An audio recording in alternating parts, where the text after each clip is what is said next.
ఇప్పుడే జీ5 app download చేయండి. చూడండి మీ ఫేవరెట్ టీవీ షోస్ ఎప్పుడైనా ఎక్కడైనా. అయినా నాకెందుకు చేరిస్తున్నారమ్మా?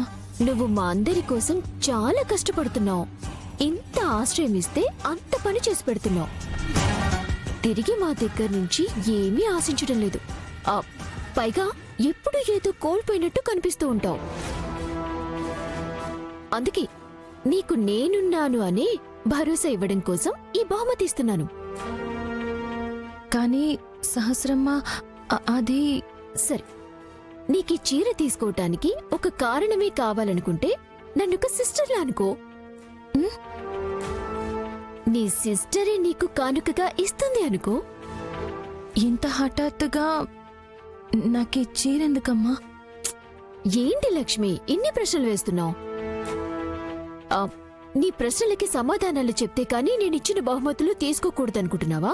అయ్యయ్యో, అలా ఏం లేదమ్మా. అలా అయితే ఏం మాట్లాడకుండా చీర కట్టుకో.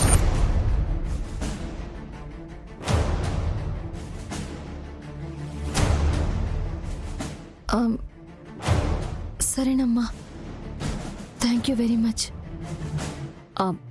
థ్యాంక్స్ చెప్పి తీరిక ఇక్కడే ఉంటే ఎలా? వెళ్ళి చీర కట్టుకుపో.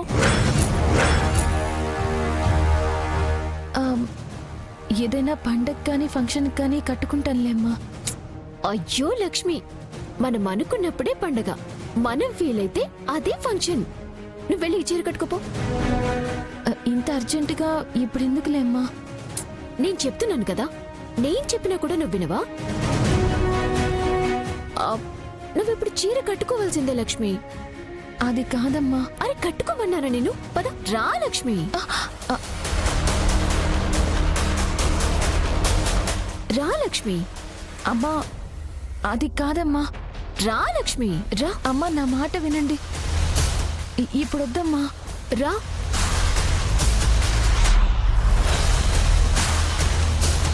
నీకు 10 నిమిషాలు టైం ఇస్తున్నాను.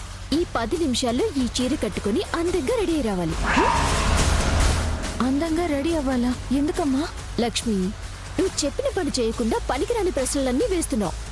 టైం వేస్ట్ చేయకుండా 10 నిమిషాల్లో రెడీ అయిపో.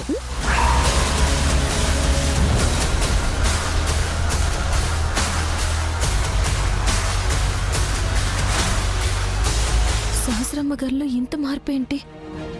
ఈ మార్పు వెనకాల తన ఉద్దేశం ఏంటి? ఇంత హఠాత్తుగా నాకు ఈ బహుమతి ఎందుకు ఇచ్చింది? ఇప్పటికిప్పుడు నన్ను ఈ చీర ఎందుకు కట్టుకోమంటుంది?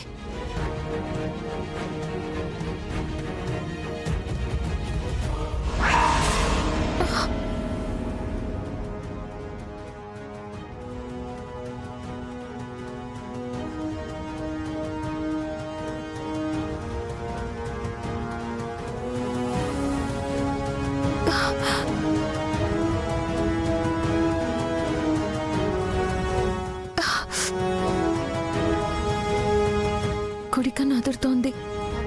ఆడపిల్లకి కుడికన్ను అదిరితే అశుభమని అమ్మ చెప్పింది. అంటే ఇప్పుడేం జరగబోతుంది?